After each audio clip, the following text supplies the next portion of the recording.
Good morning everyone. आप लोग कैसे हैं? कमेंट में लिखेंगे।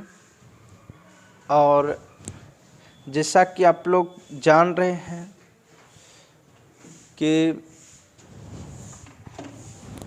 लॉकडाउन लग चुका है और लॉकडाउन को देखते हुए आप लोग के पढ़ाई पर कोई प्रभाव नहीं पड़े, इसको देखते हुए ऑनलाइन क्लास की व्यवस्था कर दी गई है। इसलिए आप लोग टेंशन नहीं लेंगे। डेली 8 से न्यू बैच के लिए डेली 8 से 9 ऑनलाइन क्लास होगी यूट्यूब पे। तो वो लाइव होगा। यदि लाइव नहीं हो पाएगा किसी वजह से, एरर के वजह से, तो मैं अपलोड कर दूंगा वीडियो, जो है कि डेली अपलोड कर दूंगा।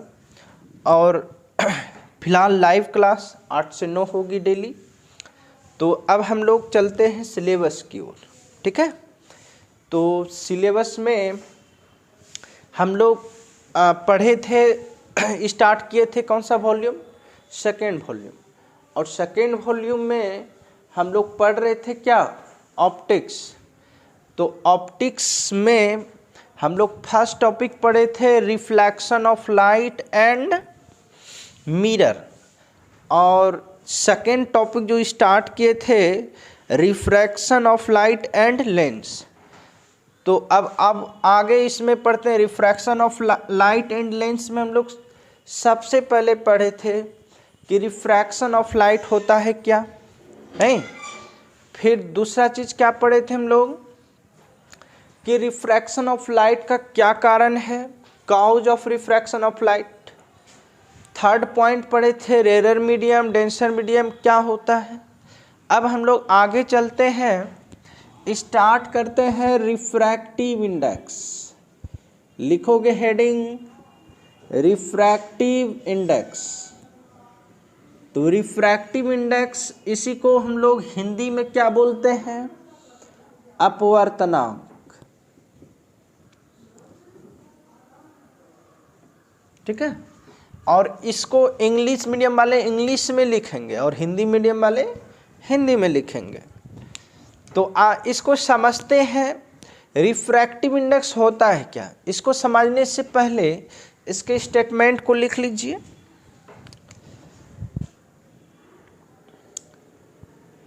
It is the ratio of speed of light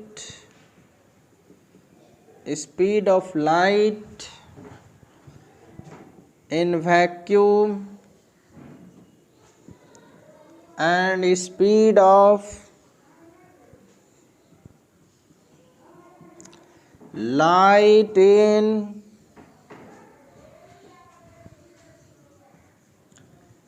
any medium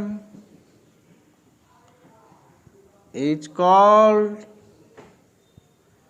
refractive index। Shortcut में R.I लिखेंगे। हिंदी मीडियम वाले लिख लो, निर्वात में प्रकाश की चाल और किसी माध्यम में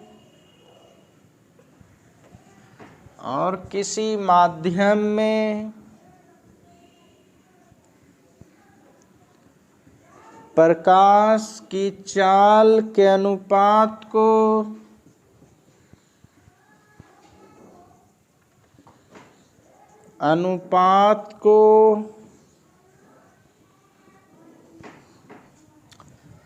अपवर्तनांक कहते हैं।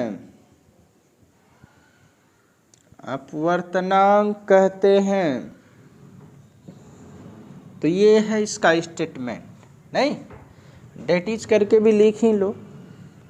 डेट इज रिफ्रैक्टिव इंडेक्स बराबर स्पीड ऑफ लाइट इन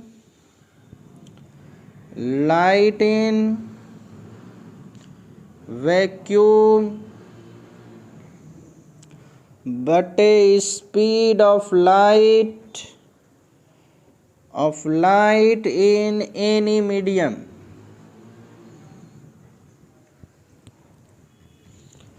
तो देखिए रिफ्रैक्टिव इंडेक्स को हम लोग जनरली किससे डिनोट करते हैं, म्यू से, और speed of light in vacuum को सी से, और किसी मीडियम में भी से। तो म्यू बराबर क्या हो जाएगा, सी बाय वी।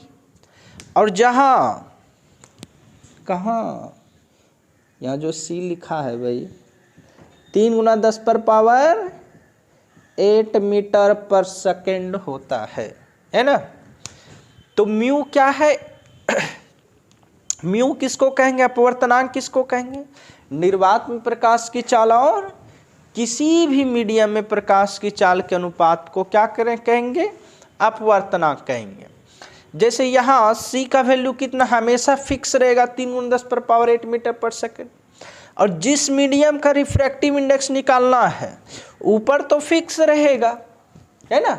जैसे मान लो हमको पानी का निकालना है तो ये तो फिक्स रहेगा, speed of light in any medium में मतलब किसका, पानी का निकालना, तो पानी का प्रकाश की चाल रखोगे, यानी ऊपर फिक्स रहेगा, नीचे भी सिर्फ नीचे क्या होगा, चेंज होगा, ऊपर फिक्स होगा नीचे चेंज होगा, है ना। और ये भी स्पीड ऑफ लाइट मीटर पर सेकेंड, इसका speed of light in any medium, इसका भी यूनिट क्या हुआ है, मीटर पर सेकेंड। इसका मतलब रिफ्रैक्टिव इंडेक्स हमेशा यूनिट लेस और डायमेंशन लेस होती है, यानी कि रिफ्रैक्टिव इंडेक्स चूंकि सेम फिजिकल क्वांटिटी का यूनिट है, देखो तो ये भी स्पीड है, नीचे भी क्या है, स्पीड है, तो इसका भी मीटर पर सेकेंड, नीचे भी मीटर पर सेकेंड, कैंसिल आउट होकर के यूनिट लेस डायमेंशन लेस हो जाएगा। तो यहाँ से हम लोग क्या देख रहे हैं कि रिफ्रैक्टिव इंडेक्स यूनिट लेस और डायमेंशन लेस होती है। लिखोगे रिफ्रैक्टिव इंडेक्स यूनिट लेस और डायमेंशन लेस होती है, यानी जिसमें यूनिट नहीं हो, जिसमें डायमेंशन नहीं हो, उसी को डायमेंशन लेस यूनिट लेस बोलते हैं।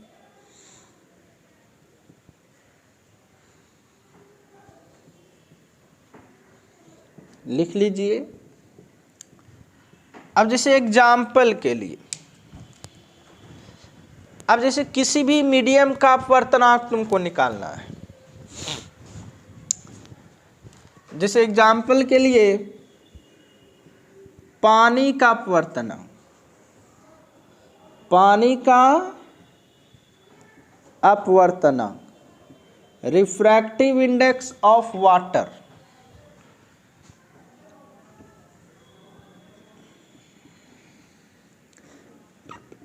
क्वेश्चन यदि मान लो एग्जाम्पल के रूप में आ जाए पानी का अपवर्तनांक ज्ञात करें, find refractive index of water,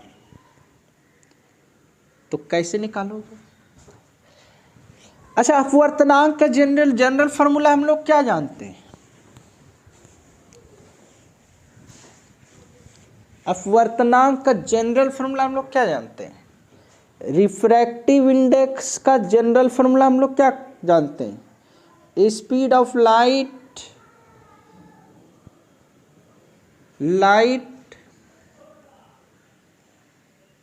in vacuum, vacuum में प्रकाश की चाल बटे स्पीड ऑफ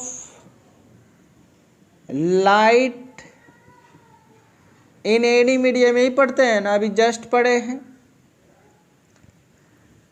और हमको रिफ्रैक्टिव इंडेक्स किसका निकालना है, पानी का, तो यहां लिखोगे क्या, रिफ्रैक्टिव इंडेक्स ऑफ वाटर, या सीधा हिंदी में लिखिए, इंग्लिश मीडियम वाले लिखोगे रिफ्रैक्टिव इंडेक्स ऑफ वाटर। तो पानी का अपवर्तनांक बराबर क्या हो जाएगा, निर्वात में प्रकाश की चाल बटे, और इसी का हिंदी हो जाएगा पानी में प्रकाश की चाल। निर्वात में प्रकाश की चाल बटे पानी में प्रकाश की चाल।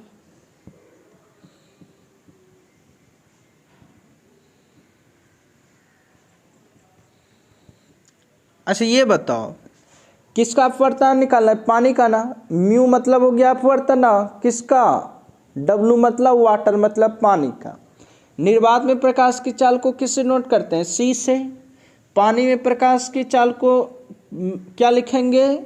भी लिखेंगे। और किस में? पानी में तो भी डब्लू।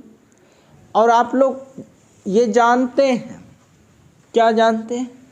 सी बराबर तो आप लोग ये जानते ही हैं, है ना? अच्छा भी डब्लू भी जानते ही हैं। पानी में प्रकाश की चाल कितनी होती है? 2,25,000 किलोमीटर पर सेकेंड, ये जानते हैं ना? तो पानी में प्रकाश की चाल 2 लाख कितना होता है? 25,000। उसी तरह कांच में प्रकाश की चाल कितना होता है? 2 लाख। बस वैल्यू को पुट कर दीजिए, नोट करते चलें, आगे बढ़ते चलें। इसलिए म्यू डब्लू बराबर क्या हो जाएगा? सी का वैल्यू 3 × 10⁸ मीटर पर सेकेंड हो गया। और इसका वैल्यू कितना आ गया? 2.25 × 10⁸ मीटर पर सेकेंड। देखिए तो मीटर पर सेकेंड 10⁻10, ये भी कैंसिल हो गया। म्यू डब्लू बराबर कितना हुआ? 3/2.25। पॉइंट को हटाइए तो म्यू डब्लू बराबर 3/×100। 2500 का और 25 नामा 200, 3 × 9। तो यहाँ से म्यू डब्लू जो आ रहा है, कितना आ रहा है म्यू डब्लू? देखिए तो म्यू डब्लू बराबर हो जाएगा 4/3। इसी को 1.33 भी आप लिख सकते हैं। तो पानी का अपवर्तनांक कितना हो जाएगा? 1.33 हो जाएगा।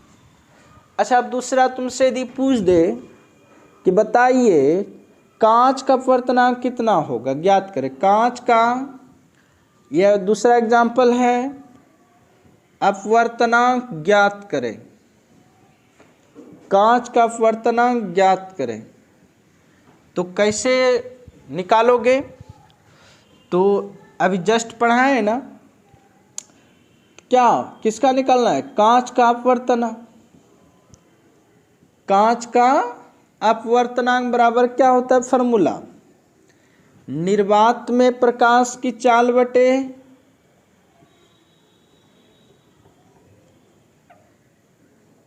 निर्वात में